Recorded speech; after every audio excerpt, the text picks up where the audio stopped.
Hello and welcome to the Game Theory Podcast. I'm your host, Sam Vecini. We are presented by The Athletic. Today on the show, Mark Schindler is in the building. Mark is over there in Atlanta. And I got to be honest with you, it was a little bit hard to find topics this time of year, but we got 3 of them, and I'm excited to talk about them. After this show, we're going to start getting into some more like topic-based shows. We just need to find something to talk about today when we're in the middle of just like absolutely no news and notes across the NBA that are worthwhile. So we found a few topics that matter to Mark, and I'm really excited to talk about them. I'm really excited to dive in and break them down. The first one we're going to talk about, Brandon Ingram. Mark has thoughts on Brandon Ingram, and I also have thoughts on Brandon Ingram. And we want to talk about them a little bit. He's struggling with Team USA right now. He was removed from the starting lineup in favor of Josh Hart for their game against Jordan earlier today / overnight in the United States. And I want to talk about just what this all means. What is his value league-wide? He's a very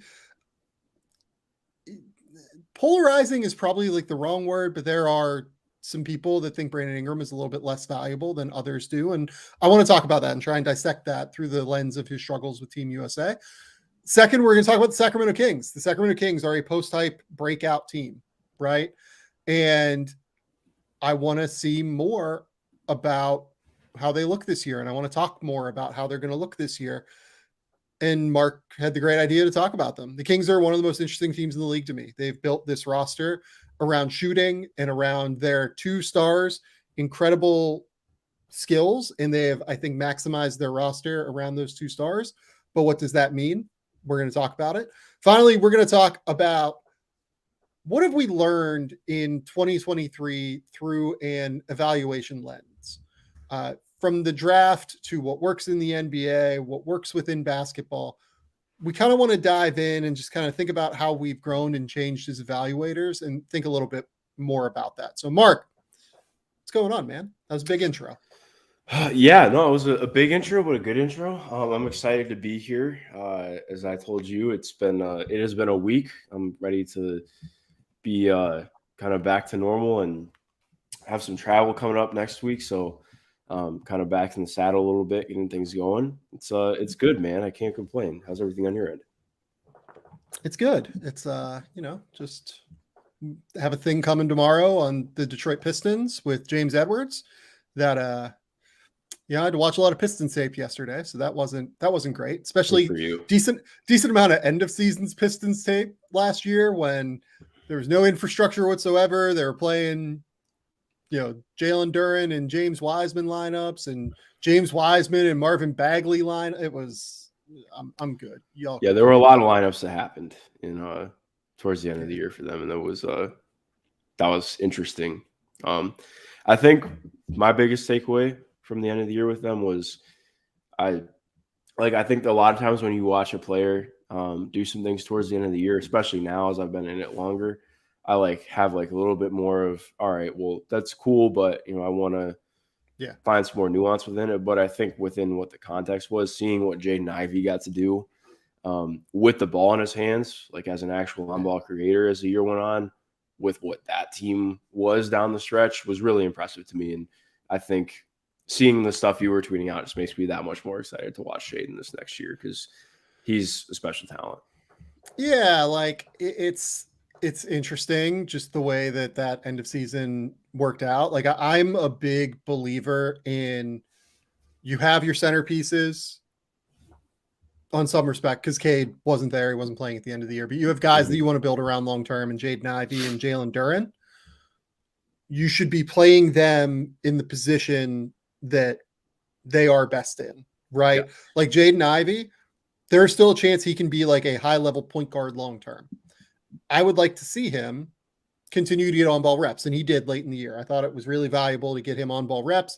To his improvement from the beginning of the year toward the end of the year in terms of slowing down, playing at pace, playing with real tempo, playing with real rhythm, I thought was so impressive.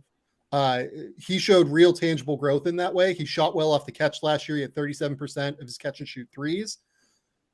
I thought that just that growth from the beginning of the year to the end of the year was wildly impressive. And it wasn't impressive from like an effort and energy perspective, which is where I think those guys can kind of really break through at the end of the year when the season's over for some teams, things are getting a little bit ugly and rosters have no continuity and everything. I really liked that his improvements came through the lens of skill and like thinking things through as opposed to and processing ability, as opposed to just like, okay, he's just going to run in and dunk and he's going to try and get in transition and he's going to play transition fests. That was great. The other guy that they care about long-term is Jalen Duren. And the thing that I hate that they were doing was playing Jalen Duren with Marvin Bagley and James Wiseman.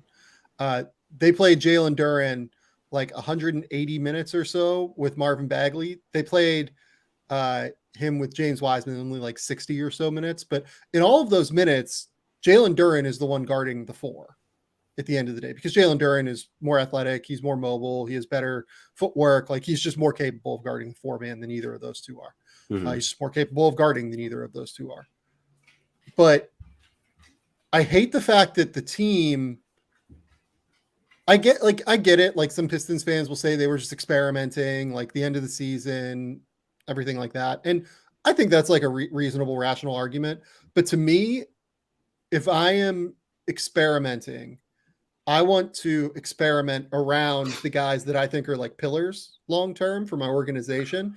And I want to get them as many reps as possible in the things that they really struggle at. And in the case of Jalen needs as many reps as possible defensively. He has all the tools to be a good defender. And I think at some point, like he has a very good shot to be a good defender. He is not there yet. And this is a team that wants to try and make a play-in run this year with Jalen Duren as their starting center, right? Mm-hmm. To do that, you kind of needed to get him those like 250 minutes of reps last season in the regular season in live game time, just so he starts seeing things, like getting him more experience, getting him more time on the court where he's visualizing, okay, this is what it looks like when, for instance, Sam Hauser comes off of a stagger screen off ball and I'm guarding Blake Griffin and I need to show so that Sam Hauser doesn't get like just a wide open lane to the rim. I need to anticipate. I need to see things coming before they happen. He didn't do any of that. Like his anticipation is not there yet because of course it's not there. He's 19 years old, right? Like he is so young, but the Pistons want to try and compete like for a play-in berth this year with him at starting center. So those 250 minutes where he didn't play center in those, 50 or so minutes where in summer league where he played next to James Wiseman and didn't play center, those 300 minutes might matter in terms of getting reps and getting development for this season. It won't matter long-term. Like he'll get the reps, but like for this season, I think it does matter. And I think that's where my like frustration and disappointment with that kind of stuff comes in. Yeah, no, I get that for sure. And it'll be really interesting to watch how that plays out, specifically too, because I think I look at it almost more on the offensive side where like I thought there were moments where they really tapped into running some stuff through him. Like not, again, I think you and I have talked about it before, not that I think Jalen Duren needs to have like 25% usage, but to me, the best version of him is somebody who you can do some like elbow playmaking with, or you can get some opportunities to really get creative out of running more DHOs and letting him do a couple things that just make it, for a guy who doesn't track as a potential shooter to get the most out of some of the playmaking and like court vision feel that he's shown at times, as a youth prospect. So I think I want to see more of that. And I think they kind of went away from that as the year went on. Especially when they played more of the double big stuff. But I agree, like regardless, like I'm not trying to shit on him. Like I think he did really good stuff this last year. Just it definitely gave me more questions, with what they were doing towards the end. Yeah, and again, like these are small potatoes things. Like they're not like, it's not the biggest deal in the world to see what guys can do, let them explore the studio space, do all that stuff. But like I don't know. I think that organizationally and philosophically, I just like fundamentally disagree with that as an idea and as a strategy. And I would just like to see teams in those moments try and play it a little bit more intelligently and like calculatedly. I guess, in terms of trying to get guys developmental minutes in the ways that matter. Yeah. As opposed to like, trying to let them expand their skill set or whatever. Okay. That's my Pistons talk. That's a big long rant about the Pistons. Cause oh my God, I had to watch like 4 or 5 games last night of like just a little RJ bit, Hampton. Yeah. I watched like probably 10 games last night of like Jalen Duren defensive possessions, like through the course of the season. And my God, the end of the season where they had like RJ Hampton out there. And honestly, like Jaden Ivey has some work to do on that end too.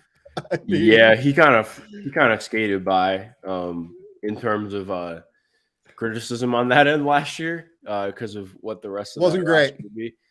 Yeah, I think that's his biggest area for growth is definitely on the defensive end because, ooh, buddy, yeah, that was something. I will say that was absolutely something. Watching he was him, on the court when defense happened. That is for sure. Yeah, definitely true. Someone asked, will Jalen Duren and Isaiah Stewart work? I think that it has a better chance to work because they both are more mobile than Marvin Bagley and James Wiseman. Can I? Both, yeah, go ahead. Here's my thing. So it's funny. I was talking about this the other day because understandably, like some Pistons fans brought up when I was tweeting about PJ Washington, some people were like, would you rather pay PJ what he got paid or Stu what he got paid? And I was like, honestly, like very point blank, it's PJ for me, but that's because I think the world of PJ as a player. Like you and I talked about, like I still think he's kind of underrated in what he can do and what he could be. But I think it's interesting, and I get why a lot of Pistons fans are kind of down on Stu and what he's done so far. But worth noting, dude is still really young. I think he's tangibly added something to his game each year. Like obviously the increase in shooting volume matters. I think getting improvement in accuracy and continuing to bring up that volume matters, and connecting a little bit back to the defense that I think he showed more in his rookie year matters. But this is like I don't think that it was a bad deal for Stewart. Like I think it could be, but I think when you're baking in what his potential could be, like I think it ends up looking fine for the most part. Maybe it doesn't end up be fine. Yeah, I don't think. Do I think that he ends up playing his entire contract in Detroit? I don't know. I know that they really like him, which otherwise they wouldn't have signed him and kept him. But like, I don't think it was a crazy bad deal, especially too when you look at how all the other deals played out after his contract was signed. I don't have a problem with it. And I like you mentioned too. Like I think that there is room for if he continues making strides, if Duren keeps making strides. I don't think it's crazy that we see them play minutes together, and it's like not entirely unfeasible. So yeah, like. Isaiah has a chance to shoot. Isaiah's going to have to shoot for it to work. Yeah. They both can move their feet at a level that I think is like a little bit underrated. Jalen's probably isn't underrated. Jalen just needs the anticipatory work and needs to like understand where things are coming from like a little bit higher of a level. Again, teenager, like you would expect that, right? Like I don't want to Pistons fans don't come at me. He's young, and it's very understandable why he wasn't good defensively last year. But Isaiah is pretty good defensively and is a little bit more like switchable than what I think he gets credit for. Yeah. And he is the thing for him is he needs to improve his perimeter game, like his ability to handle, his ability to make decisions, things like that. Honestly, if I was Detroit, and I kind of wrote this in the thing I have coming tomorrow, I would go into the season planning to start Cade, Ivy, Duren, Boyan, and like Alec Burks or something like that. I think people like don't understand how good Alec Burks has been over the course of the last few years. Like for 4 years, he's been like a really good player at this point. And his shooting would be really valuable. I know that Alec really likes to kind of try and create with the ball in his hands and does like to dribble a bit. But I think if you can just like limit that a little bit, especially now that you have Monte coming off the bench who can handle those bench units. Yeah, I think he's been I think it would be really valuable to get as much shooting on the court with Cade as you possibly can so that you can learn where exactly he sits. Cade has had like no shooting on the court with him whatsoever in Detroit at this point. I would really like to see him with lineup situations that are more similar to what we see from like a Luka or someone like that. Not to derail us too much, but if I ever told you, and this won't surprise you at all, that Alec Burks is like one of my guys that I It like. does not Absolutely love. surprise me at all. Yeah. No, I you have just not told me that, but it lines up. it's kind of funny because like one of the craziest things for me, like I like obviously like I'd watch basketball in the early 2010s, but like going back and like really watching, um, seeing the like because when you watch Alec Burks play, you don't think about athleticism. He's very below the rim. He hasn't dunked in like 4 years. Dude, watching Alec Burks in like 2013, 2014, I'm not saying that he was like Paul George level athlete, but he was a pretty sick athlete. Like, He's a good athlete. Yeah. yeah. And like not to say that he's like a guy who got killed by injuries, but like his career didn't get killed, obviously. But like when you think about how many games he missed and how many injuries he had subsequently on top of each other, there's a really cool story there with the way that he's been able to work himself into just becoming like a really solid role player, especially with what he did with the Knicks. Like I think that's kind of gone underrated in terms of what he's done. Like I know in some ways he got stretched to the max in what he got asked to do in New York, but I don't know. I just really appreciate things like that because he was a guy who was like very much like up in the air. The stint in Cleveland did not go well. It was kind of like what's going to happen after he was kind of transitioning out of Utah, and so seeing him get to like have that health and be a cool role player. I don't know. I love that stuff. It makes me happy. No, I do too. I really, truly do. I think it's amazing the way he's worked it in. And yeah, he struggled. Like he had that weird shoulder separation. He had like a long-term kind of ankle injury, if I remember correctly. Yeah, too, it was that, he had the ankle like Yeah. multiple times in Utah because he only played like 150 games his first 4 years in the league. Like it was kind of a weird start for him. It took him a minute to like really establish himself. And I'm with you. I love those stories when guys that like 28 years old like really figure it out. And then like after Utah, he got traded like 3 or 4 times. And sometimes it just takes a minute to settle in and become who you can become. So no, I love those stories too. But we've now spent 15 minutes on the Pistons, and I want to talk about Brandon Ingram. So let's go to Brandon Ingram. Brandon Ingram so far with Team USA, it hasn't been ideal. Let's go with. And by it hasn't been ideal, I mean, frankly, he has not played that well. And you can chalk that up to a number of different things. You can chalk it up to whatever you want to, right? But so far, in his first 2 games, at least, according to Real GM, he averaged 3.5 points, shot 37% from the field. And then today against Jordan, I want to look at the numbers before I bring them up, but like it's been not great for him. Let's go with it has been not great for him because that seems like a more fair assessment than what we can give. Brandon today came off the bench, had 7 points in 15 minutes, 5 assists. I thought he did pass well in that tape when I watched it this morning, so I do buy that. What do we think about this? Because there are a few different ways I think you could go here. I think you could go that this means something about Brandon Ingram and his value as it pertains to winning basketball. I think you could mean that it's not a great fit with the style of play that they want to run with Team USA. I think you could say that, maybe he's just not playing well and he's going through a bit of a slump, right? There are just a lot of different ways you can go about this. People on this that have listened to this feed for a long time know that I am a big believer and defender of Brandon Ingram. I think his skill level is really high level, and he is a real talent that has showcased itself, by the way, in playoff settings before in the NBA. Like that. The Suns remember what Brandon Ingram did to them. Yeah. Was really quite good. So there are just a number of different factors here that you try and contextualize. And I find it all very interesting. Mark, what have you thought of Brandon Ingram so far with Team USA? And where do you sit in the conversation of what this all means for him? Yeah. First and foremost, Brandon Ingram is not yet 26. He'll be 26 in 3 days, which somehow that is jarring to think about. That one playoff series, 6 games, 27, 6-6 on 40, almost 48, 41, 83 shooting, leading the line 8 times. Yeah. Pretty damn good. I say all of that to say I really don't care about how he looks with Team USA right now. And I don't mean to just be like fence city and like come out like that, but that's where I'm at. I just think we've seen so many guys who like so much of what we do on this pod is talk about nuance and context and environment. Yeah. And I mean, that's exactly what this is. This team is not built to function around Brandon Ingram necessarily.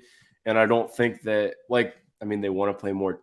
Saying team basketball is maybe the wrong way to put it, but like I think you have to be really intentional about how you put Brandon into an offense. Like I don't think that you can just be like, all right, serve yourself off the ball or run some secondary stuff. Like I think he very much has to be in control of the ball a little bit more. And I think that part of what's been fun about New Orleans is how successful I think they've been with that, while also noting how many injuries they've had and how little they've actually had the starting lineup together every single year. So I think to me, I get some of the gripes with how he's looked with Team USA, but I think it's easy to get caught up in the moment and forget, like, okay, we've had this conversation about multiple similar players in the past with Team USA. It's not just BI. Like, so I can't really take too much away from it to be mad about.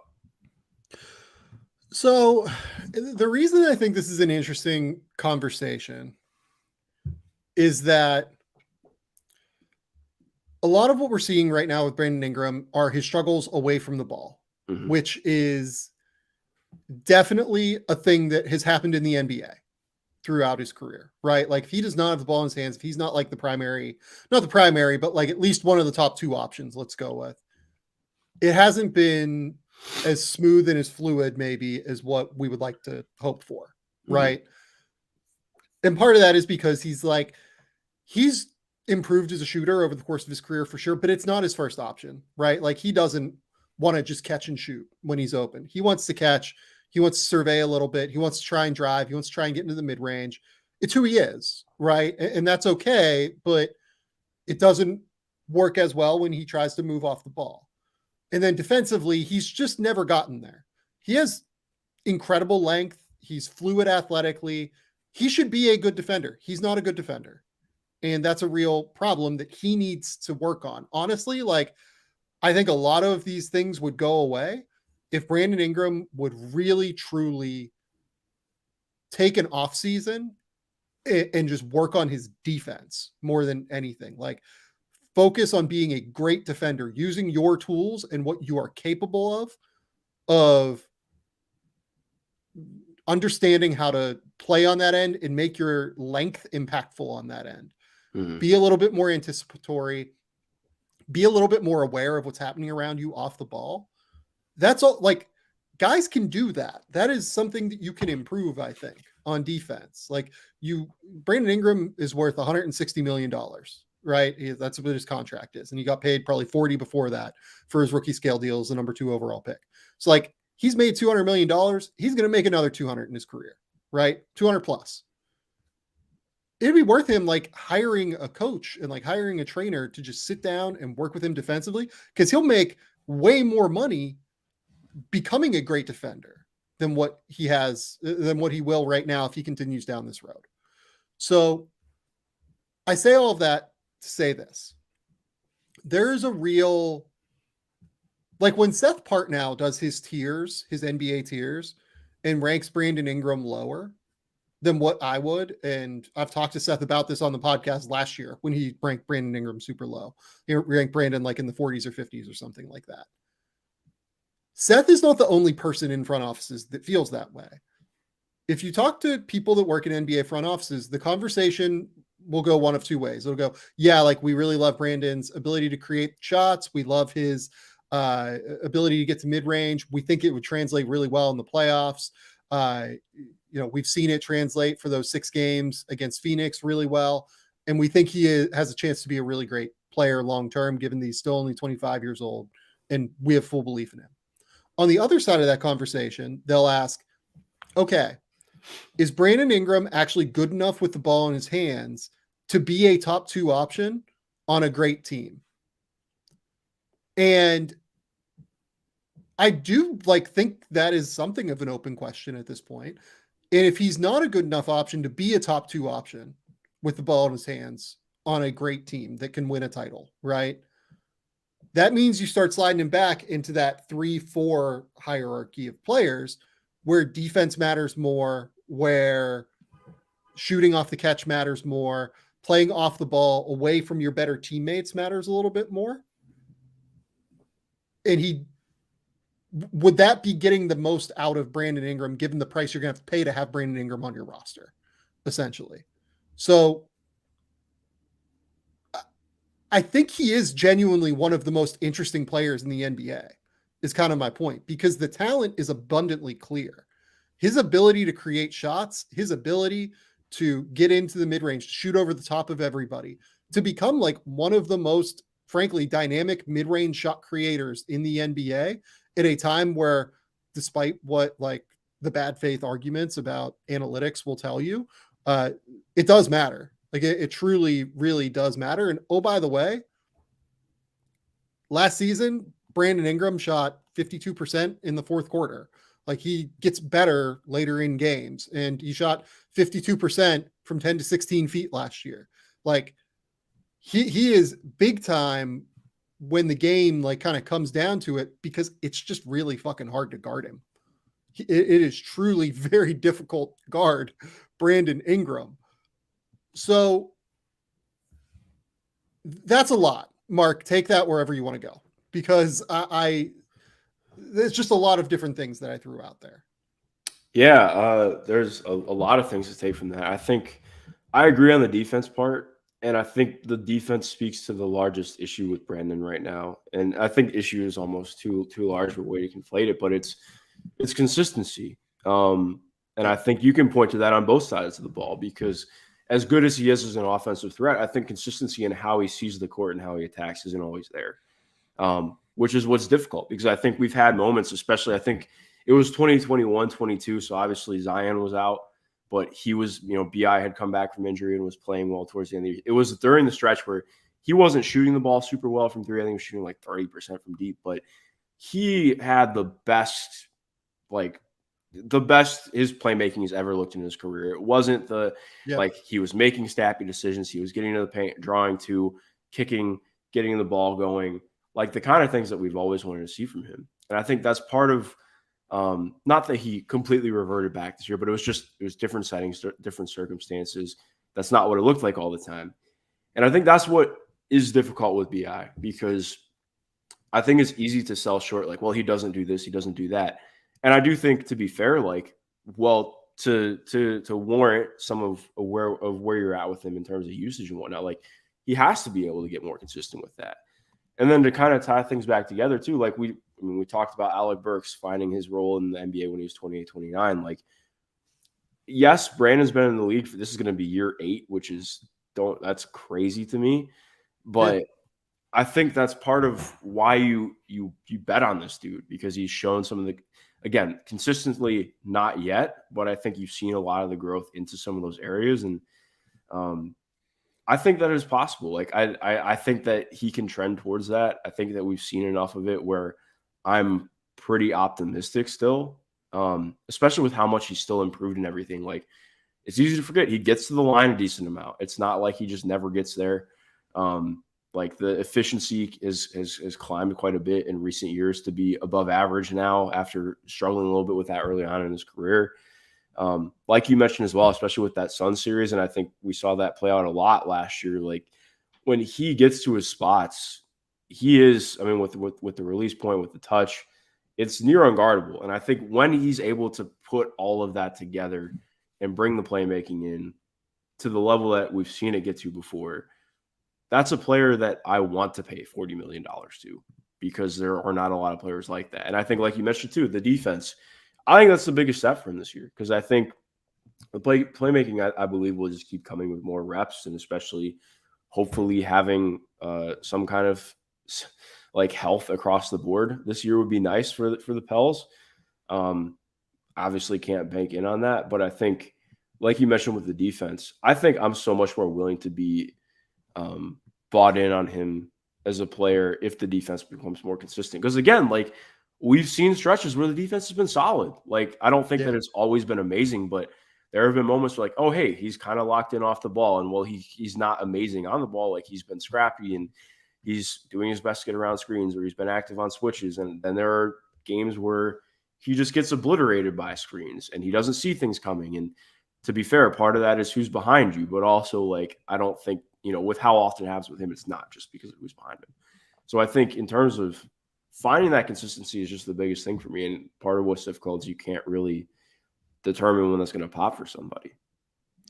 Yeah, it's really interesting to me to try and figure out why, for instance, why do we think that his 3-point attempt rate fell as drastically as it did this season? Like, is it really just a matter of maybe Brandon Ingram or Zion Williamson like missing a bunch of time? Like, I'm trying to look right now.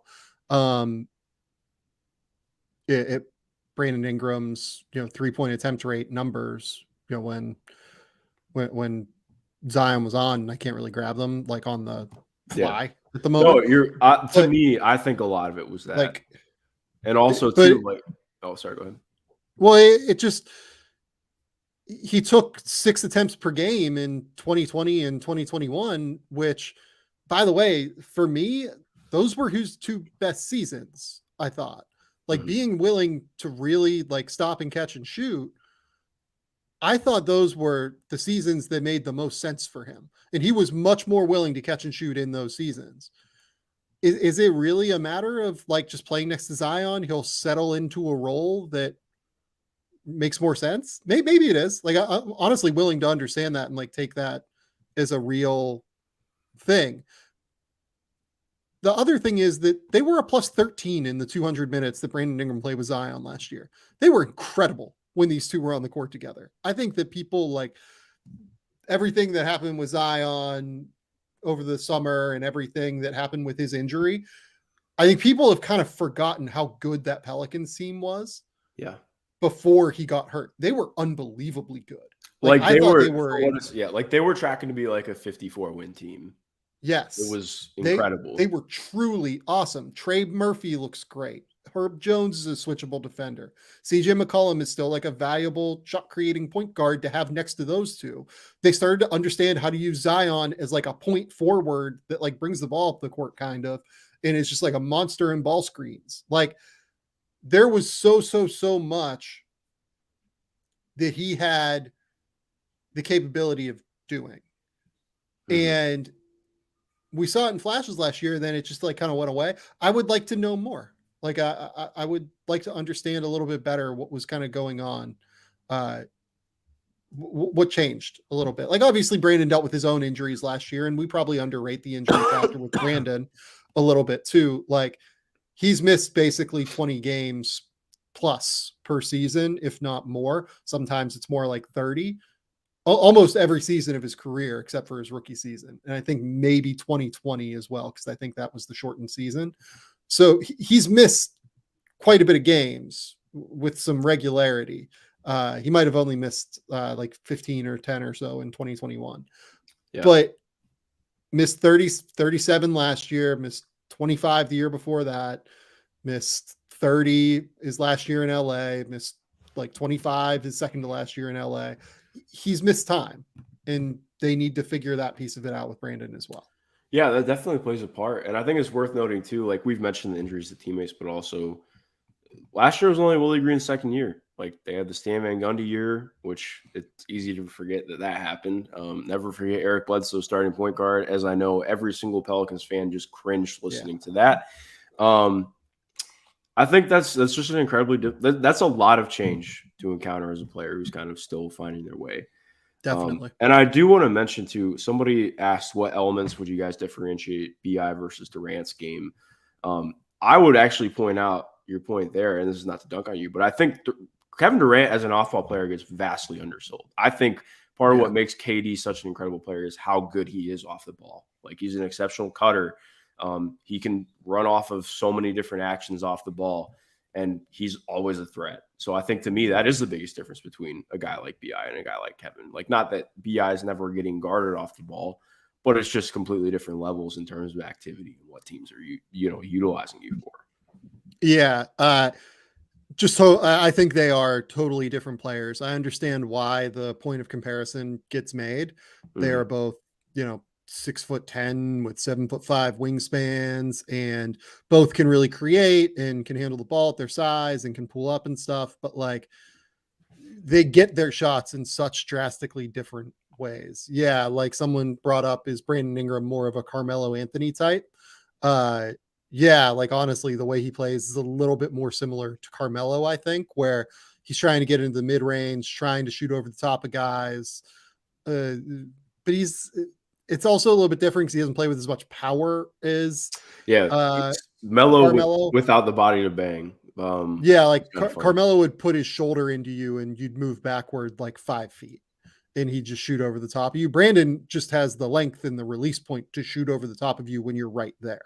So it's slightly different, but it is probably a little bit closer than what he is to KD, just in terms of like stylistically, the way he puts the ball on the ground, tries to get to spots, X, Y, and Z, right? Yeah, I mean, where does all this like kind of land for you? Like, I'm not panicking about Brandon Ingram based off of this, I guess is what I would say. I bring up all of the devil's advocate points just because they are out there. They're worth discussing and they're worth trying to understand. I do think Brandon Ingram is developing and will be good enough on the ball to play with Zion Williamson ultimately. Now, if you're the Pelicans, your two best assets long-term now are two guys that do consistently miss time. And I think there's a real argument to be made that it might be worth diversifying that a little bit, maybe. For sure. But in terms of like the play on the court, I believe in Brandon Ingram and Zion Williamson, because what we've seen from them in the limited time they played together has been really quite exceptional. Yeah, no, I agree. And not to just be unfair to people on Twitter, but I think a lot of this just has to do with the news cycle. And this is what people have to talk about right now because it's a dead period in the NBA offseason. This is what, like, the one game that everybody's watching is what Team USA is doing. And BI hasn't played well. So people are going to talk about it, which I get. But I also think, I don't know, touch grass. So, there's a little bit of respectfully touch grass. We're taking it with a grain of salt. Touch grass tends to be your take on everything, Mark. Yeah, well, I just think that there has to be more of a, like, we cannot just take one game as an opportunity to have an entire 5-tweet thread about why Brandon Ingram shouldn't be paid a max contract or something. Like, it's just too far. Please enjoy the hoops and take the thinking cap off for 5 seconds. Brandon Ingram, for what it's worth, they've played 1,500 minutes together over the course of the last 3 seasons. They have basically a plus 4.8 net rating in that time. When Brandon is on the court without Zion, it's a plus 1.3 net rating. When Zion is on the court without Brandon Ingram, it's a plus 2.8 net rating. And when they're both off the court, it's a minus 2.8 net rating.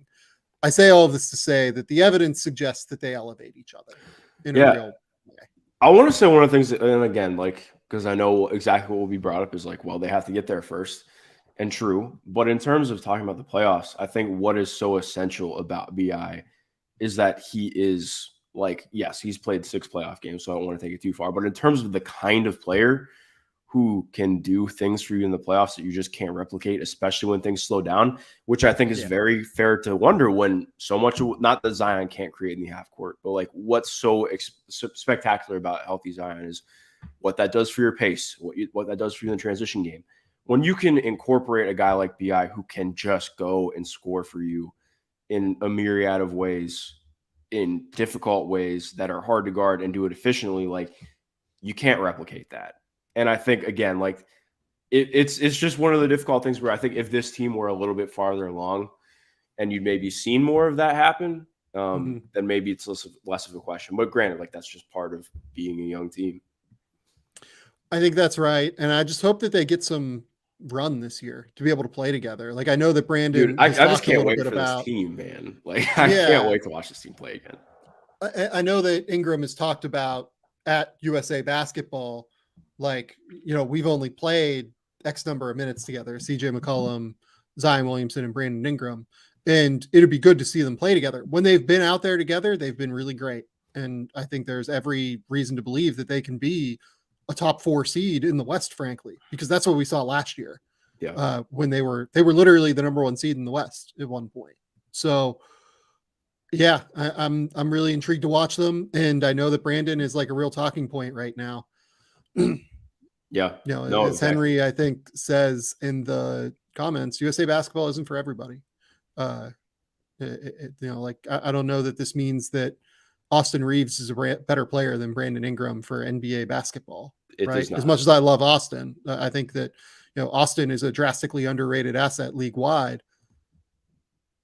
Honestly, like on their contracts, I might rather have Austin Reeves, but with where Brandon is, like, I still buy Brandon being a slightly, I don't know, but Austin's really fucking good. It's so I crazy think I that would he still has rather have Brandon Ingram, but he has yeah, his own shoe, which I'm never going to get over. But yeah, I love it. Isn't it cool? Shout out Austin. wow, it's gonna do numbers for the right wing basketballist when he gets to the 15th edition of his shoe. We can carry on now. Oh no, he's kind of talked about how he's not the biggest fan of the AR-15 name because people call him it. So like, it's Yeah. not, you know. Shout out Austin. Let's Oh no, I let's didn't talk. mean it for him. I just mean it for we love initials and what that can happen. But yeah. We do. Okay, let's move on.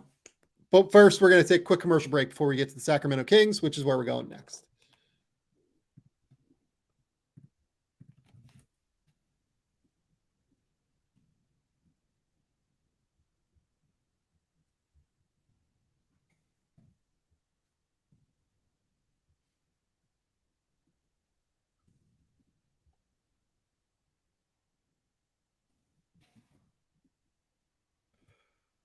Okay, Mark, we're going to talk about the Sacramento Kings. I'll just give you the floor to start this. This is your idea to talk about the Kings. So I'll let you take this conversation where you want to go with it.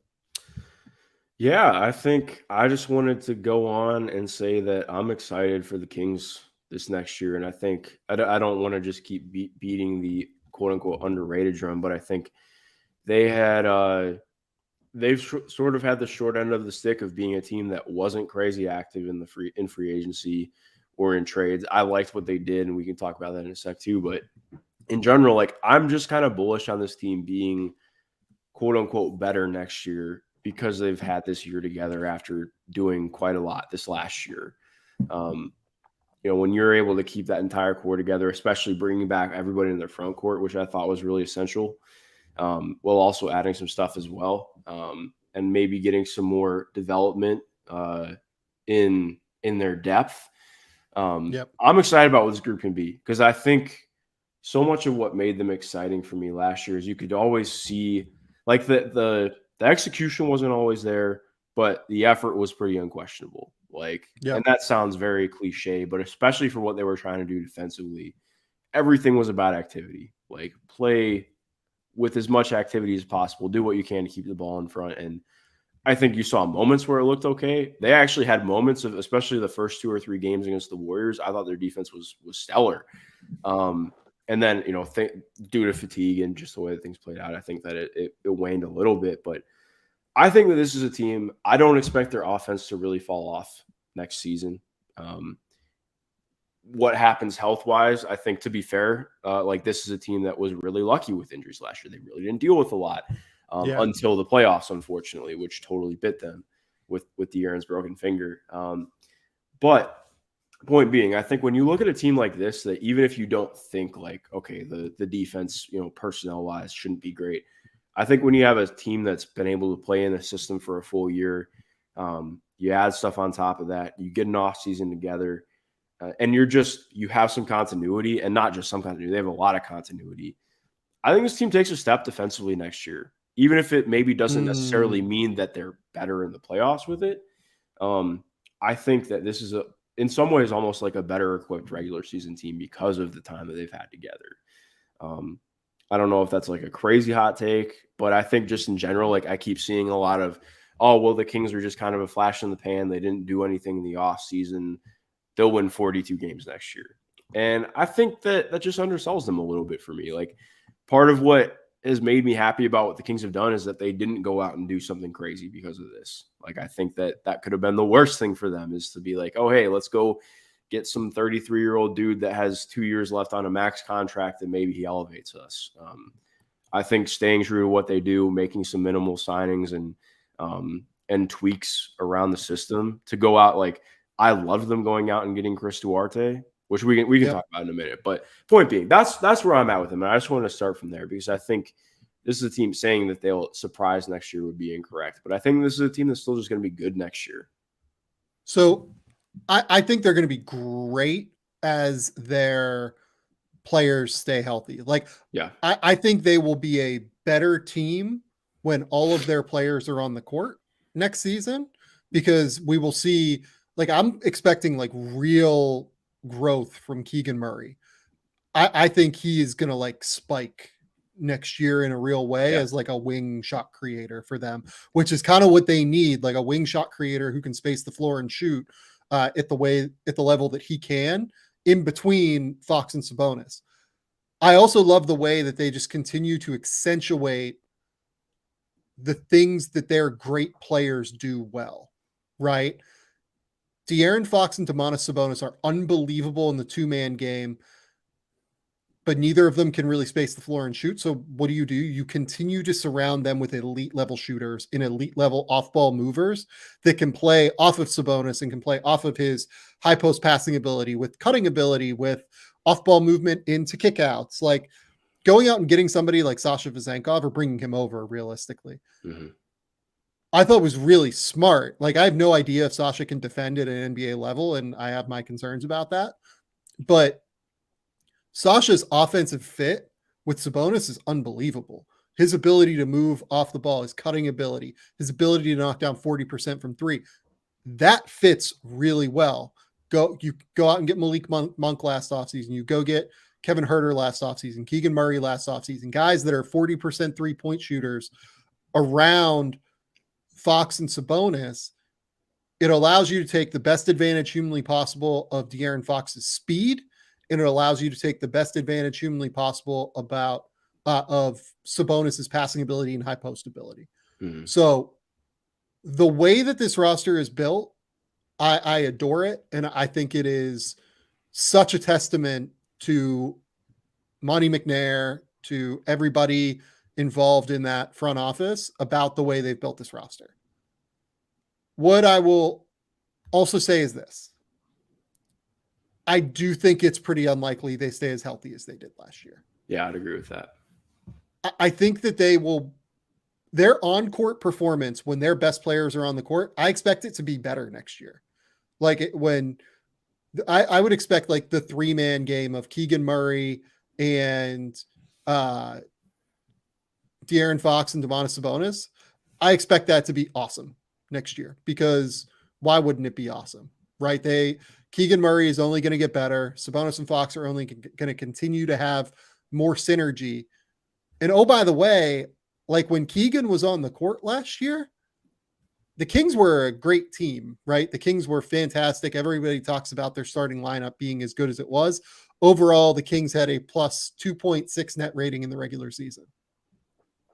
When Keegan Murray played with Sabonis and Fox, they actually had a negative 0.4 net rating. That won't happen again, I don't think.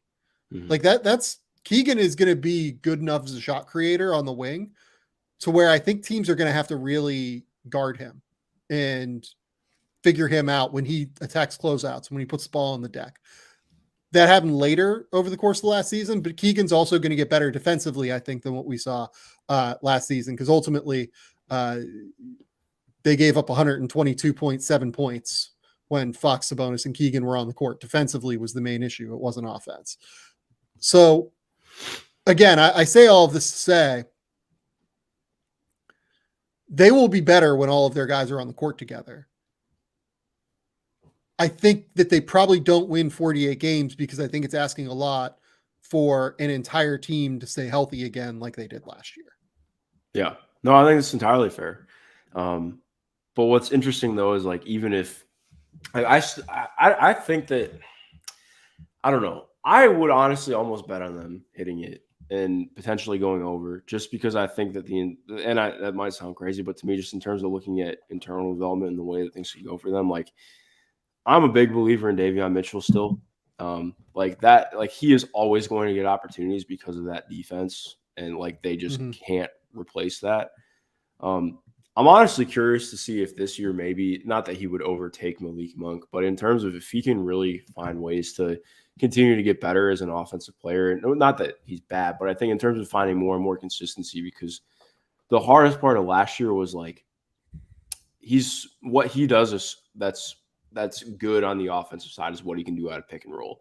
This was not like a crazy high volume pick and roll team last year. Especially like it just felt like a very different mesh having him in there. I wonder what that looks like this year, potentially, if he can continue to improve on that. I'm also slightly rose-colored glasses because I just watched him in Rico Hines runs with, wearing freaking pants. Wearing dudes workout pants is crazy to me. It just never happens, which is very much a Davion Mitchell thing to do. But so I'm excited about that. Like, I kind of bank on like one of the guys like really popping in the youth core. Like I think, okay, does Kessler Edwards take a step up and become like a real rotation guy this year, which I don't think is impossible. I think that could very well happen. Does one of their rookies like make something happen? Like I don't think it would be wild if Colby Jones plays like a non-insignificant role this year. Like obviously, and you mentioned Duarte as well. Like bringing in Duarte is like an interesting younger player that's honestly like a bit of a veteran age-wise, but obviously on a rookie scale deal still. Duarte struggled last year. He was hurt, as you know, obviously watching as many Pacers games as you do. It's really, really interesting to see what he can bring to the table, because I think potentially his shooting ability and like ability to be like kind of a secondary ball handler at times is really valuable for this bench unit without De'Aaron Fox on the court. And with Davion Mitchell, at times struggling a little bit offensively to create. Yeah, no, I think Duarte is exciting for me because I think it's easy to look at last year and the last quarter of the year before and be pretty down on him. Because granted, he did not play well last year. Like it just felt like he really never had any kind of rhythm with that team. Yeah. He didn't fit. He was injured. He just never really found his footing. But then, okay, you go back and you watch the first 45, 50 games of his rookie year when he looked like a shoo-in for first team all rookie. And not just that, but like he looked like a rookie of the year candidate for the first 20 games. And so much of what worked was like his 2-man game with Sabonis was arguably the best on the team. Like it was unreal to watch a guy coming in and being like that calculated and that in lockstep that early on. And I think to me, having that back is going to be really good for him because he just didn't like, he's not a guy who's going to create with his first step or something like that. He's so much more of being able to create out of side steps and stepping backwards and his ability to create out of that. And what his shot creation ability is like that.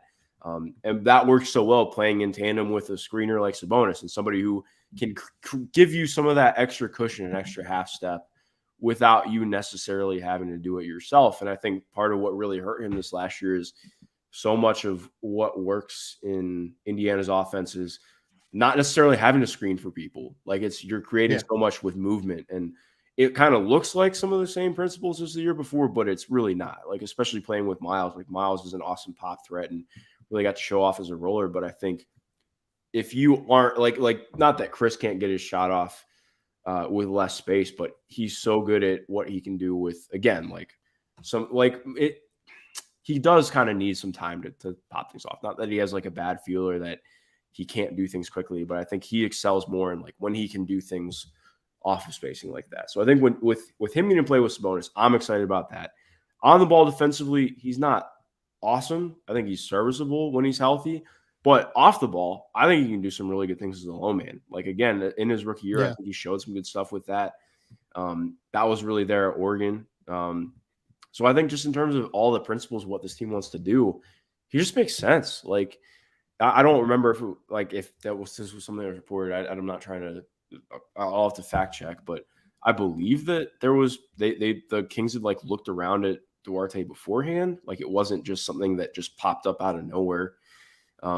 So I don't know. It just makes sense to me. Like I'm very excited about what it could look like for him and for the Kings in general. Well, and here's the other thing that I'll Rays, particularly with Duarte, he was actually pretty okay in that last like 20 game run that he played for the Pacers last year. He missed like the last 15 games or whatever, didn't play.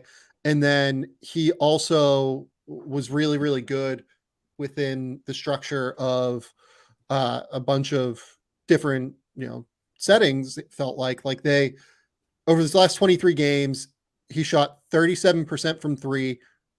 He shot 86% from the line, averaged 10 points per game and 23 minutes per game. He was much better. I thought he was much, much better over the course of that time, but he just dealt with injury early in the season. Like what did he do after the first, what the fuck was it? Like 10 games or whatever? Like I believe it was a toe injury because that's what happened to him when he was playing in, I think it was either AmeriCup or FIBA World Cup the year before. Cause he hurt his toe and ended up just like, he missed a bunch of time and had to kind of deal with that. And it hampered him quite a bit. Yeah. So toe injuries, really are a problem for players. Yeah. Especially too, because like he loves the jab step. Like he operates so much out of his jab step and what he can do with his footwork. So it's like, that really hindered him. And I think it's worth noting too, because again, not to keep harping back to the Pistons thing, but like when we talk about with Alec Burks, like when you look at a guy who's had to go through so many different contexts and scenarios, like, yes, he's only played for one coach in the NBA, but it's worth noting how much the Pacers have changed in that time. Like he got drafted. They're not going to say it because they always come out and, whenever they've talked to them, they're like, oh, well, this is a guy who we believe in long-term. And it's very clear that was a win now move. Like that was about like contributing to a core right then. Like obviously I think they believed that he could be more in time, but that was with the idea of what he could do as a guy who could factor into the rotation right away with a team that was expected to make the playoffs. And obviously that didn't work. So it changes the calculus immensely as soon as they bring in Mathurin, who is not the exact same player, but kind of same idea in a lot of the same ways and just honestly a better package. So, things change very quickly. So I think when you're talking about a guy who's it's a redraft in some ways. Yeah. And we'll follow up. It was an ankle injury, not a toe injury. Yeah. But again, ankle injuries for guys that are shooters, guys that are, prone to jab stepping, prone to, really trying to use like a bit of a change of pace to try and get things moving a little bit better. They tend to really struggle with ankle injuries. It's really hard to get back from them. And he kind of did by the end of the year a little bit. Like he was, again, pretty okay given the role that he was playing, averaging 10 points per game, shooting 37% from three in those final 23 games that he played last season. So I'm intrigued by that addition. I think Vesenkov's a really good addition. The Colby Jones pick is one that I love. It makes a lot of sense for them. I think Colby can really shoot off the catch. He's obviously a big guard that is more than capable of guarding on the perimeter. Wouldn't surprise me if he earns a role over Duarte, frankly. But I think Duarte is probably a little bit better of a prospect than Colby Jones is. I like it all. And by the way, like Kings fans will yell at me if I don't mention this guy. Keon Ellis has shown some pretty interesting flashes as like another potential 3-and-D wing. They just continue to bring in these guys that make sense next to Sabonis and Fox. And I love it. I think it's so smart. I think it is whatever you want to say about Kings ownership, about their past, about everything. I think this is one of the front offices right now that top down have the best vision and understanding of what their roster is and how they want to build their roster, and then are executing in ways that line up and make sense for the rest of the roster. Look, the best example of this is by far the Denver Nuggets. The Denver Nuggets built a roster that made sense, and they won a title last year. They accentuated their best players around their best players' gifts with, Domantas Sabonis and Jamal Murray. I am certain that the Kings look at this as like a potential idea for them. Surround De'Aaron Fox and Domantas Sabonis with guys in between that make sense. They're probably going to be on their lookout for like an Aaron Gordon type moving forward now. Hopefully Keegan Murray can be their Michael Porter type, everything like that. Totally get it. But I love that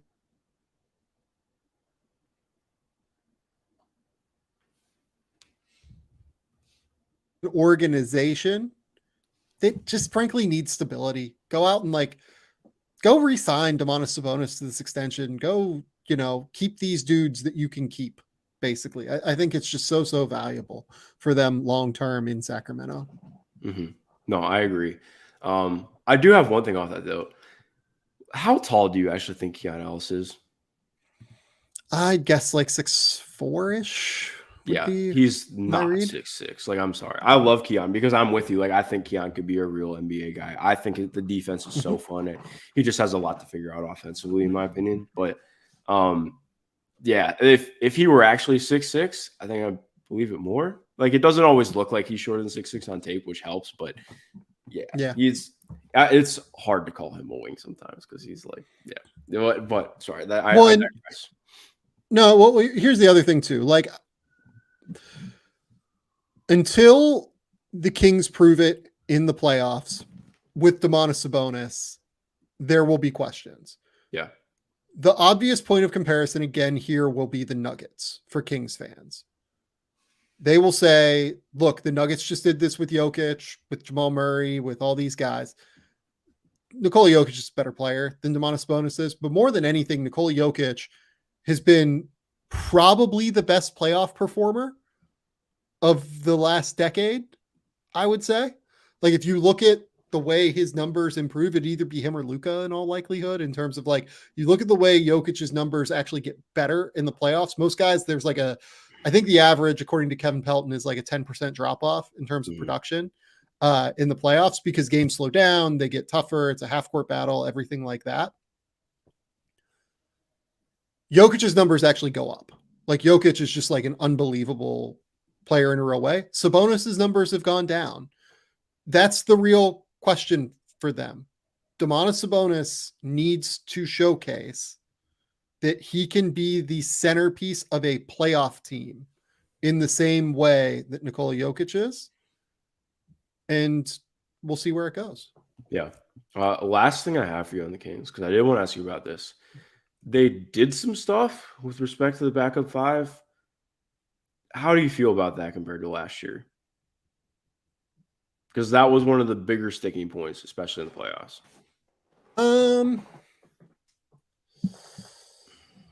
Not great, to be honest. They just, ran it back with Trey Lyles and Alex Len. Yeah. I think that my guess is that they think that they can probably find an option at the deadline or something like that. Yeah, that was kind of my guess too, because obviously they brought in Nerlens Noel too, who I think is much more break glass in case of emergency. If they're struggling with fouls or they need something a little bit more mobile than Alex. But I love Trey Lyles. Trey Lyles is good. Still one of my favorite stories of the last 3 or 4 years is Trey Lyles just becoming a super fun front court player after being kind of an odd one of the last tweener guys who just didn't really work.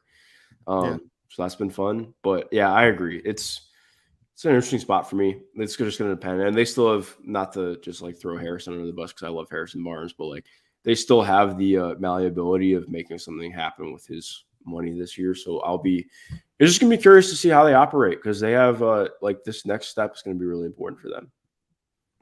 Yeah. Nikola Jokic over the last 5 years, he has averaged 24. What is it? It's 23.5, 11 rebounds, 8 assists while shooting 56% from the field, 34 from 3, 83 from the line. In the playoffs, Nikola Jokic in those 5 years has averaged 28 points per game, 12 rebounds, 7 assists while shooting 53, 41, 83. So it was pretty good. Nikola Jokic is crazy. He's so good. He is so good. That is bonkers. That is truly bonkers. Okay, that's about all I have to say about the Kings at this point. Nikola Jokic is mind breaking. I'm sorry that devolved into Jokic stuff. Okay. The last thing we want to talk about here is kind of a vague philosophical idea, and I probably won't let this go more than 25 minutes or so because this is something we could do for an hour on end, if you maybe bet. What have you learned in basketball in 2023 from an evaluation perspective? And I kind of wanted to shift this like more into like how has basketball changed, how has it evolved, everything like that. But like this was kind of your idea again in terms of like you wanted to talk about this just in terms of like thinking a little bit critically about improving about it as evaluators, improving and thinking through things in terms of the way that they matter and what matters on a basketball court. What do you see that has changed within your evaluation process? So I will give you the floor. Let's kind of talk this through. Yeah, it seems very simple, but I think the biggest thing that's changed for me in the last year, particularly in the last like 3 or 4 months, has been just how valuable consistency is. Yeah. I think, and you know this firsthand with me. Like, I think as soon as you see somebody who does something cool, I'm like, very much into that, especially if you're a combo forward. Where I was at with Roko Precaution. So I think, and that's honestly a great example. And I think because it speaks mostly to that kind of archetype of being a 3-4 combo forward or somebody who's maybe more of a 4-5. I think I was always in love with the idea of like, okay, somebody showcasing the idea of being able to dribble, pass, and shoot, and defend.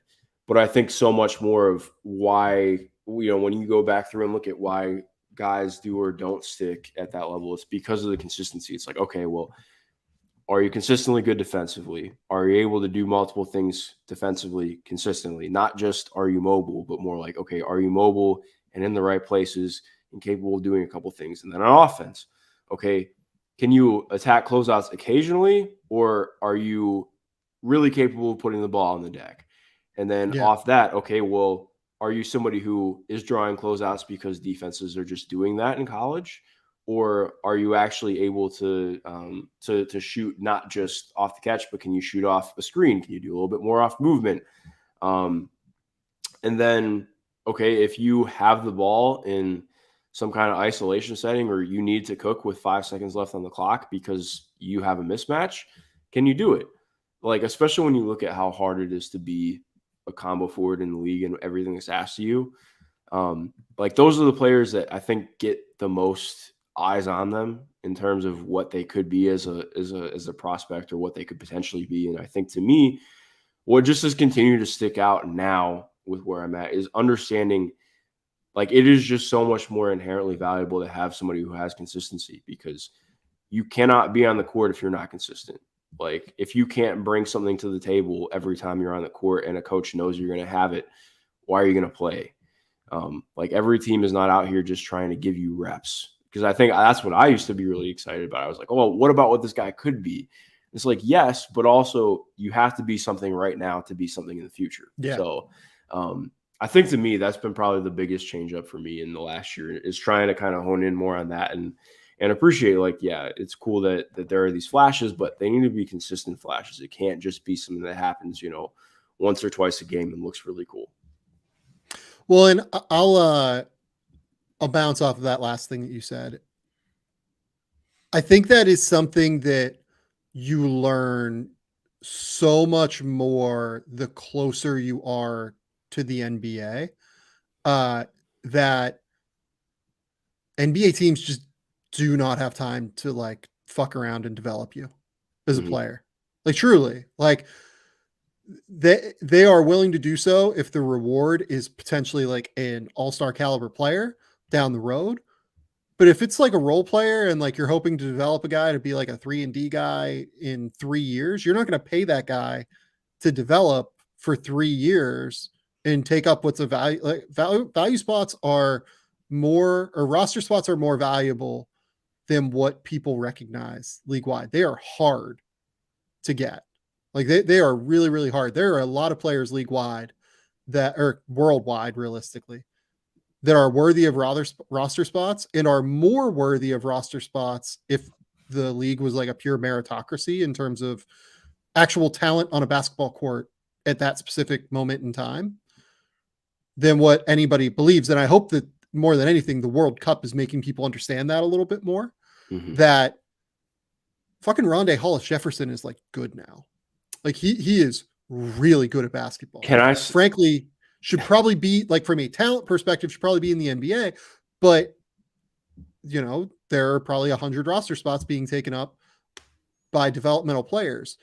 If you can't be good, and by good, I mean like a plus player in the NBA by the time you're in your second year, unless your ceiling is just through the roof, then you shouldn't enter the NBA draft, I don't think, at this point. Yeah. Thank you for bringing up Rondae, because I think he is a very good example of this, frankly. Like, not to say that that he was always hitting like crazy buzzer beater threes like this, but like low-key Rondae cooked early on in Brooklyn. Like, they let him the year before Brooklyn got crazy good. Like, they were still solid that year, but I think it was his second or third year in the league. They gave him usage, and like, he didn't shoot a ton of threes, but he shot like 45 to 46% from the mid-range that year and took a ton of, like, it was like off the dribble. It wasn't just like spot up stuff. They let him run a lot of offense. They let him do stuff like that. And I think the issue was it never got there super consistently. Like, at least to a level where they're like, we can really trust running offense through you. Like, and I do think like he's a guy that I still think should be in the league just from a talent perspective. I don't know if there's anything else, but like in terms of like what he can do defensively. And I think that there is enough there in terms of being just kind of like a fun, versatile guy in the front court who does some good stuff. Like, even with that small stint he had with the Raptors, I thought he was solid. Like, I think that he's somebody I've always been as kind of surprised is not in the league. But again, like, that's exactly like you said.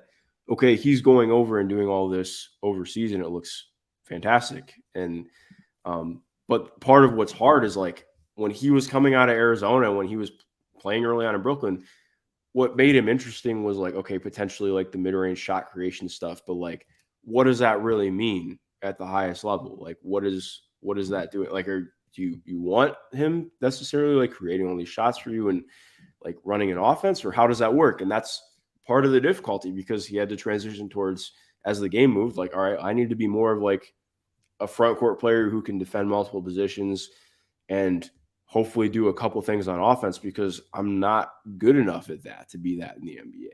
Like, that's just keeping it a buck and being honest. Like, it's really tough to be that kind of player, especially with where his game was at. So it's watching that kind of stuff is so interesting to me, and seeing how that continues to play out. Yeah. And I think that the advent of NIL rights, like, I used to be a really big believer in guys should just come out when they're first round picks. Guys should come out if they're going to be top 40 picks, because they're going to get guaranteed money. And who am I to tell a kid to stop getting guaranteed money? Mm-hmm.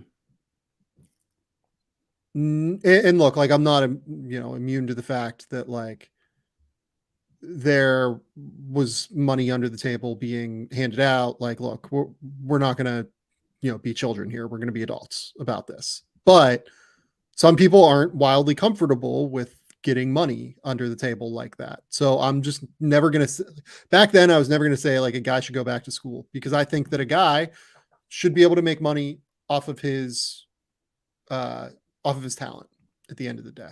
Mm-hmm. With the advent of NIL rights, I think that there should be a very real change in when players decide to come to the NBA at this point, and when players decide that they are ready for the NBA. If you are a guy that like was a super high recruit and you're going to like try, you struggle your freshman season, you're going to try and like trick the NBA into drafting you. It's a lot harder to trick the NBA into drafting you than it was. Like, you used to kind of be able to do it. Like, Skal Labissiere, still went in the first round, right? And all due respect to Skal, but we didn't even mention Skal's back with the Kings, which is fun. But I hope it works for him. But yeah, Skal made probably $6 million essentially by his representation tricking a team into taking him. In this case, the Kings, right? But NBA scouts are better than ever. The talent pool is deeper than ever, I think, is a big factor here. And because of that, it's a lot harder to make things like that happen. And now you don't have to rush it. If you're a great NBA level prospect, you're going to make a crazy amount of money in NIL. Like teams are going to legitimately, if you're at a high major school, teams are legitimately going to bend over backwards to try and keep you in school with money. And if you're at a mid-major or whatever, or you're at a non-basketball school, I'm all for these kids transferring at the end of the day and going to places where they can get money. Like if you don't want to transfer, great. But if you do and money is important to you, go do it. But I say all of this because I'm kind of shifting the more that I'm around the NBA and like, talk to more and more people league wide and everything toward like a not like miserly take on when guys should come out, but I'm getting more old man at the cloudy, yelling at the cloudy about guys like coming out of school, but it's more of a modern bent on it, I guess, because I think that especially point guards, as I've talked about with Adam Spinella or maybe with Bryce Simon previously, the track record of point guards entering the NBA before they are ready, unless you are Darius Garland, like level talent, where you're a top 5 pick and you're Trae Young and you're, X, Y, and Z, right? You should be staying in school until you are ready to play in the NBA, point blank, because it is really hard to play in the NBA as a point guard. And frankly, small guards are a dime a dozen league wide. You can find them anywhere. Sharif Cooper is learning this the hard way right now because Sharif has an immense amount of talent and he is still not on an NBA roster. So I am kind of getting like old man college basketball here, but not for the reasons that people used to be old man college basketball about guys staying in school and it being valuable. Yeah. Call that man Krusty Sam. That's it. Like it's funny. I was on Mark Titus's show last week and we were talking about, Mark was going on one of his like bit old man rants. And I was just like, honestly, yeah, like I'm getting closer to you for different reasons than you are. Cause you just love college basketball and want it to be great. I want these kids to be successful. And I care more about the human being and like the development involved. Not to say Mark doesn't care about the humans. Like that's where my focus is though. And I think there's a real case for the human beings involved to stay in college basketball longer term at this point, given the money that's involved in college basketball now. Yeah. No, I agree. The other thing I wanted to bring up within this conversation, if you look through the MVP voting in 2023, how many players would you exactly call hyper elite athletes? In the 2023, in terms of, so in the MVP voting. Yeah, in terms of and I'll bring it up on the screen, in terms of the traditional concept of truly like elite level run jump athletes or explosiveness or anything, right? How many of these players would you say actually fit that bill? As I try to share my screen now. Okay. Do you see where I'm at? Hold on, so let me make it full screen for me. There we go. Yeah, I can see it. Okay. Let's see if I can make this. I'm gonna go. Okay. Embiid, yes, just because by virtue of being 7'2" and moving like that, like, yeah, that's an insane athlete to me. I know that maybe doesn't fit typical definitions. That's so, yes. I don't want to say typical definitions. I want to say the definition that for many years was run, jump, combine testing, everything like that. I would not call Joel Embiid like a traditional run, jump, combine testing athlete at this point of his career. Okay, then all right. Well, Giannis is the first one. Yes, agree with Giannis. For sure.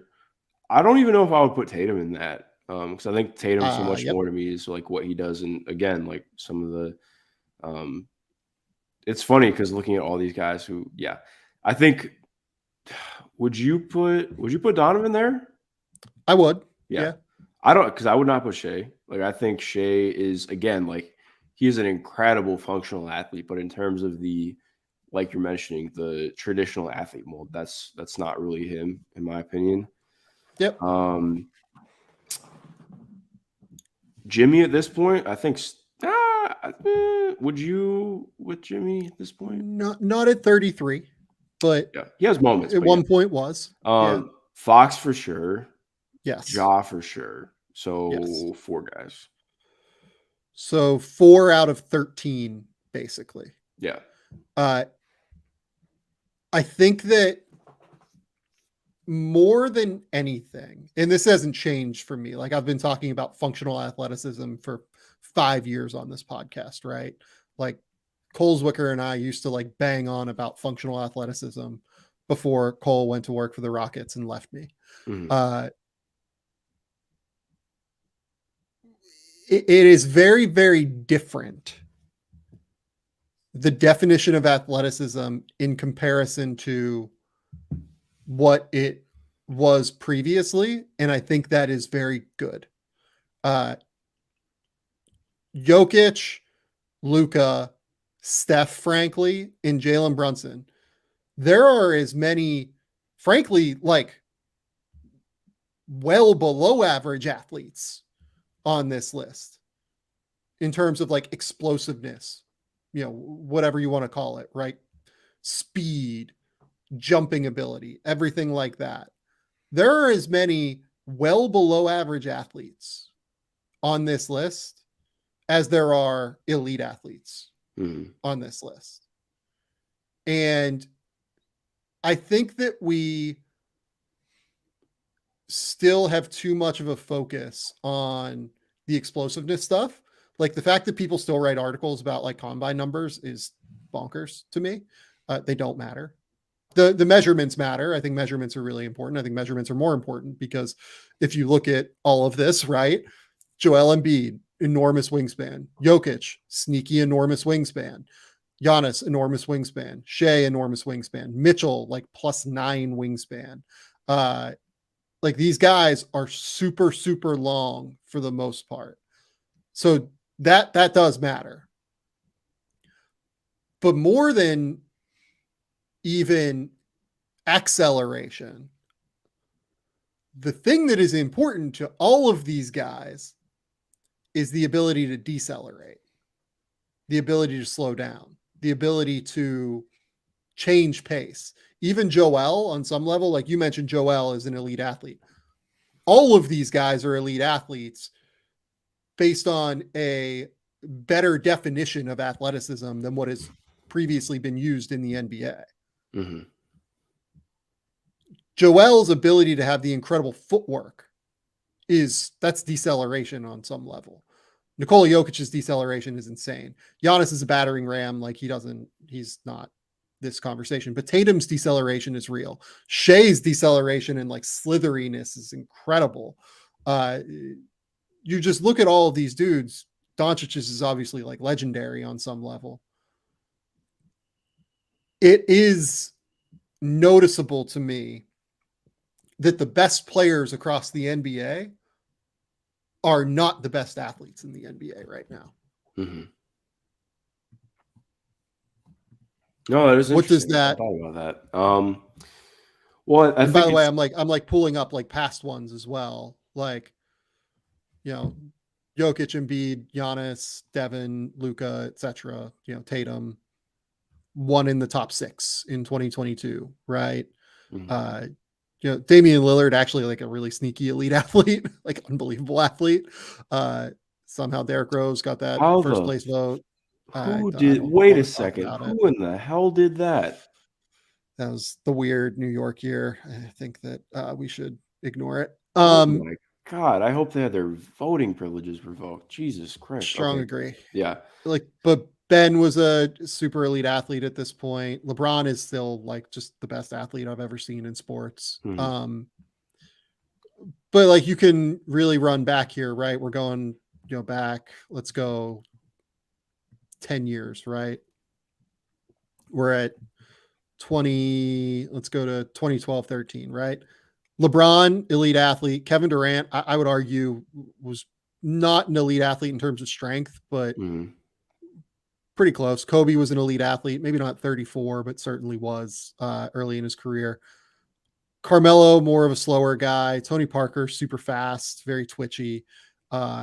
Russell Westbrook, obviously elite athlete. Steph, elite athlete. Kevin Garnett was an elite athlete early in his like prime, although he's 36 at this point, so it doesn't really count.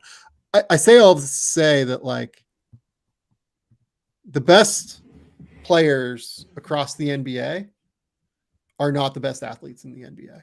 Yeah. Point blank. And that is notable.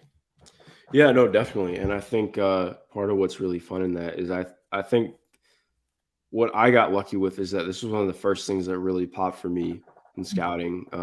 It was a conversation I had with a good friend Jake Rosen, who works for the Grizzlies now. It was one of the first things we ever talked about was because he showed me Scoot tape like 3 years ago. And it was like obviously like the traditional athleticism things really pop with Scoot, but it's the things that he's able to do in like, short area quickness and not even short area quickness, but like moving through tight spaces and things like that aren't necessarily what you think of in terms of being a tremendous athlete that made Scoot such an interesting prospect already at that age. Like that was the stuff that we started talking about then. And yeah, I think seeing that kind of stuff really opens your eyes to what matters more. Like I was talking about this with it's one of the things that's been really fun is because I think you see a lot of this translate not just in the NBA, but any level, any league in basketball.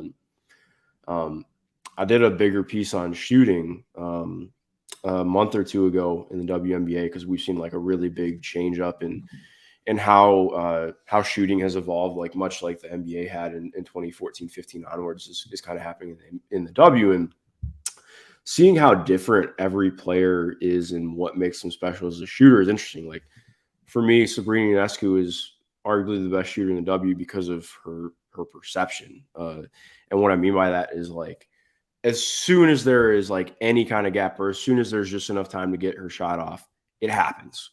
And I think what's so rare is like just shaving off like that 0.4 seconds compared to other players who like need the time to recognize that it's there. Like a regular human being, like that you're able to get it off that quickly is like just nutty. Like, and I think that's where you see things pop up where like it seem like traditional athleticism, but like it's a huge part of why that shot is wide open.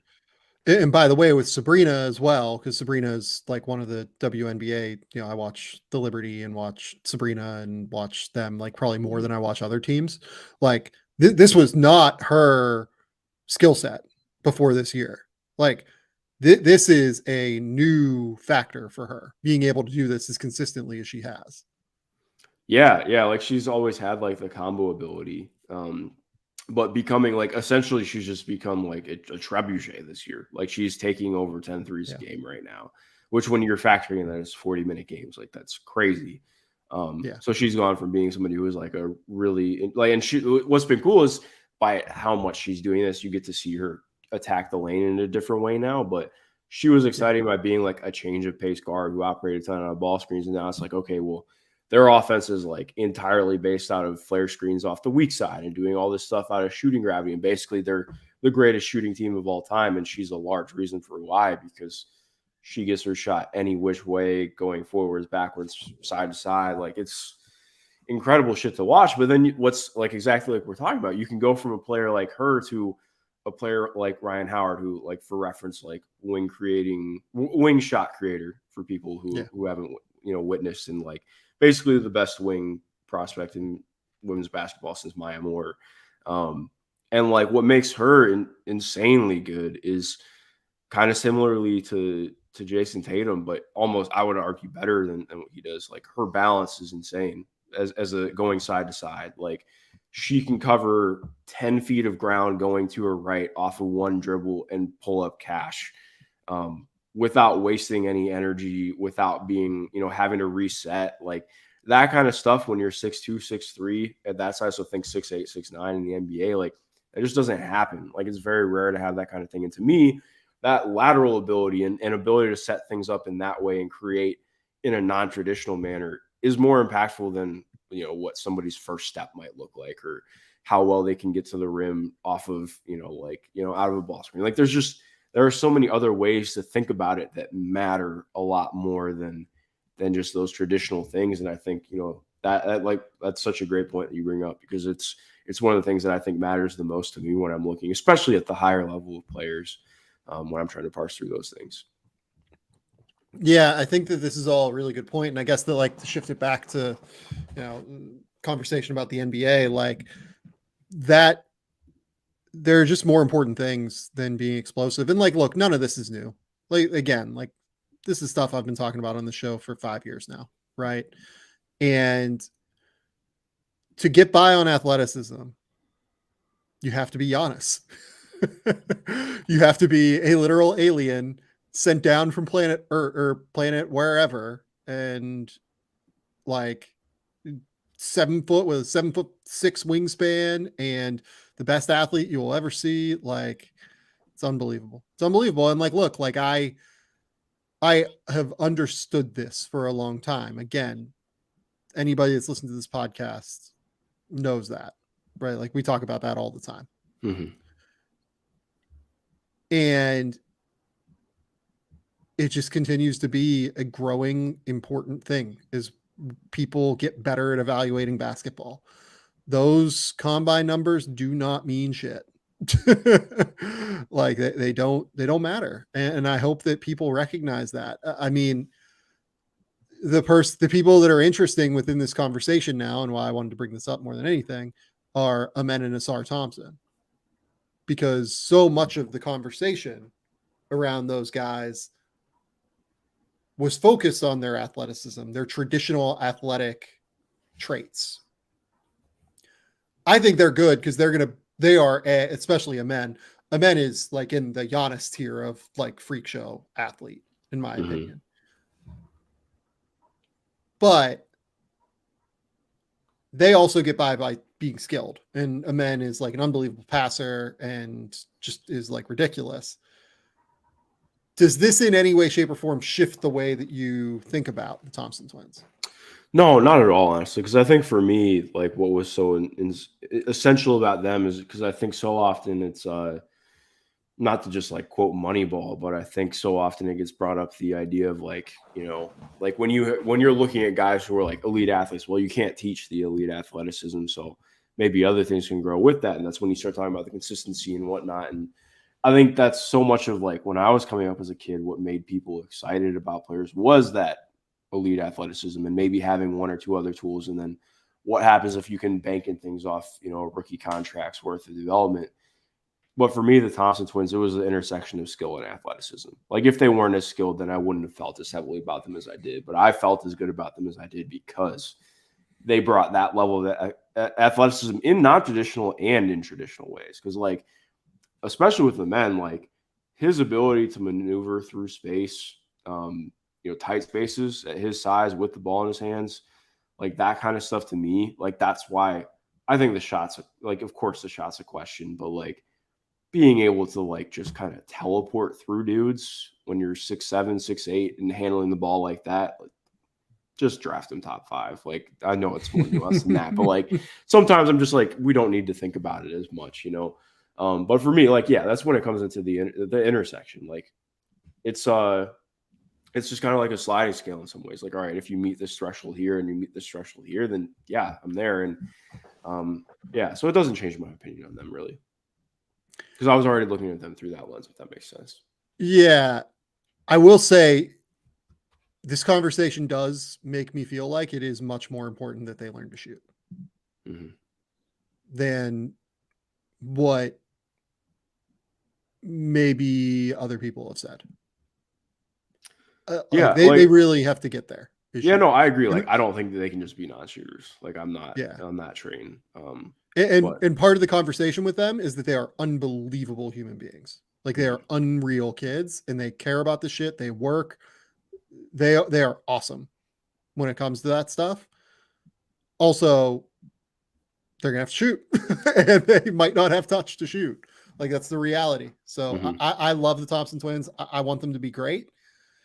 It's an interesting conversation in this context, what the Thompson twins exactly are. Final thing here as we close up on this.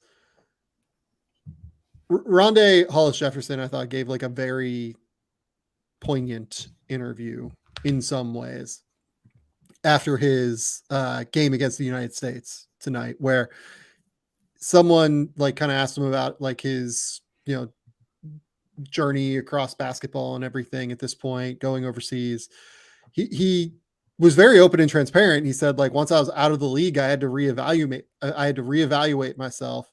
Like, he thought like he was on a pedestal. He was this unbelievable player because he got invited to the green room in the draft. And like, he was this, he was that. And then once he got out of the NBA, it was like, I'm no longer an NBA player. Like, I really have to like think some things through and understand what's going wrong for me. Right. Like, why am I not there anymore? Having self-awareness and having that like understanding of who you are as a player is so critical. You need to have that like innate, somehow unbelievable confidence that you think you're the best player every time you step on the court. Like, that's just a reality in the NBA. Like, you have to have that or it's going to be a struggle. But you also have to have the self-awareness that you might not always, that you need to like step in and play the role that you're asked to. And that confidence can go toward, I can be the best player at this role, right? I can be the best player doing what I'm being asked to do right now. But it's a hard needle to thread. Mm-hmm. It's a hard needle to thread with millions of dollars involved, with as much on the plate as is on the plate oftentimes. Like, it's tricky. And I think that I bring this up just to say we undervalue the mental piece of it and the mental makeup piece of it throughout the draft process in a real way. And again, this is one of those things where the closer to it you are and the more intel you get, you understand it better. But yeah, like that piece of it is so important, and it just does not, it is not easy. And by the way, like Rondae Hollis-Jefferson, you talk to people around the league about him, like, great dude, like awesome. Like, he's not one of the dudes that is like, he's not considered a bad person. He's people love him, but you have to have that self-awareness. You have to have that like, or else it's going to be a struggle for you. Mm-hmm. No, definitely. And it's the intel piece of it, because everybody on the outside really loves to try and break down basketball and focus on that piece of it. And because that's what you can see, that's what your eyes go to. But the more you're in it, the more the intel stuff works. And seriously, I learn that more and more every year. Like, yeah. No, I knew that before. I'm not sitting here saying this is all new information to me. Very little of this is new information to me, but it's all about weighing factors differently throughout the course of basketball. And I think that the biggest one now is just like being able to step into the NBA and play immediately, because we've never had a deeper NBA than what we have right now. Truly. There are not enough roster spots for NBA quality players. It's kind of where I'm at on it. Yeah. Mark, do you have any other strong takes you want to get off your chest? No, I think that's all I got for right now, because I would have reiterated the last one, because I think that's just like you mentioned, especially getting inside more and understanding, more and more what really goes into for some players. Yeah, I think that stands out a lot, because it's so much more about like willingness and I don't mean to make it like a selfishness thing. Like, I think that I don't love how that word gets thrown around sometimes. I think it's easy to forget, when you're in your early 20s, like, it's just not easy to do some of those things. But I think it's more about like when you find people who are willing to do that and who are willing to work themselves into a smaller role, and not just like willing, but like gung-ho about it, and like, okay, I'm going to be the best role player I can possibly be. Like, finding players like that is just, that matters a lot. So yes, I agree in totality. Yeah, it's worth its weight in gold. Mark, tell the people where they can find your work. Tell the people what's going on. Yeah, you can find me on Twitter at MG_Schindler. Should have a lot of stuff coming out there. I obviously have been doing a lot of stuff over on my own pod. They've got now doing a lot of stuff covering women's basketball. Just had talked to Joni Taylor today, who is Texas A&M's head coach. They did basically one of the best transfer portal classes I've ever seen in on either men's or women's side in terms of what they brought in. They're in their second year of a build there. So for anybody who is just interested in roster building, looking at how coaches go about taking over a new program and how they approach the transfer portal, I think that was really insightful. One of the coolest interviews I think I've ever done. So I recommend listening to that for sure. But yeah, I got tons of good stuff cooking, man, as always. Somehow the NBA is like a month away and I'm not really ready for it, but I'm also ready for it, but I'm not really ready for it. So the next few weeks of the podcast here, I think that we'll have a podcast with Spins on Sunday as normal. I'm going to try and do off-season reviews for all 30 teams is the goal. Break down what exactly happened in the off-season, this, that, and the other thing. Each team will give 6 or 7 minutes, everything like that. Then we're also going to do our typical like best young cores in the East, best young cores in the West kind of thing. Next week as well is Perth against the G League Ignite. Instead of doing Ignite versus Wemby, which was like a crazy thing, it's Perth who has Alex Sarr and actually has a couple of other really interesting prospects in Ben Henshaw and David Okwara, both of whom are draft eligible this year, both of whom are not next stars in the NBL necessarily, but honestly, like genuinely somewhat intriguing. So that's 2 pods for next week at least, plus the pods of off-season reviews. My guess is the way that this will work on my end is I will do the off-season reviews for the week of the 10th through the 17th because my wife and I are like taking a vacation through that week, and we're going to be like out of commission. And those feel like good off-season fodder, essentially, where I won't have a podcast for a week, everything like that. Mm-hmm.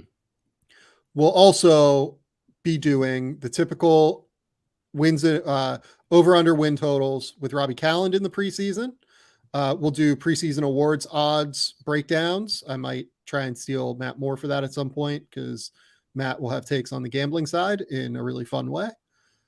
And we're loading up here, baby. We're getting ready for the season. It's going to be exciting, and I couldn't be more pumped to dive into the NBA season after we've been watching some FIBA and we've gotten like this little appetizer before the NBA season. I'm also going to try and do with the Ignite in Perth game next week some stuff that is like a little bit more fun in terms of trying to do like some graphics and trying to like maybe draw like on the page a little bit more and break down basketball in that way. We'll see how that works. In that vein, I don't know if that podcast will go live. We'll find out. We'll find out, guys. That's all I've got though for right now. Until next time, we'll talk soon. I'm really excited to get through this little dead patch of the season. And now we're going to get into some fun things that are, going to preview the 2023-24 NBA season. So until next time, we'll talk soon. Bye.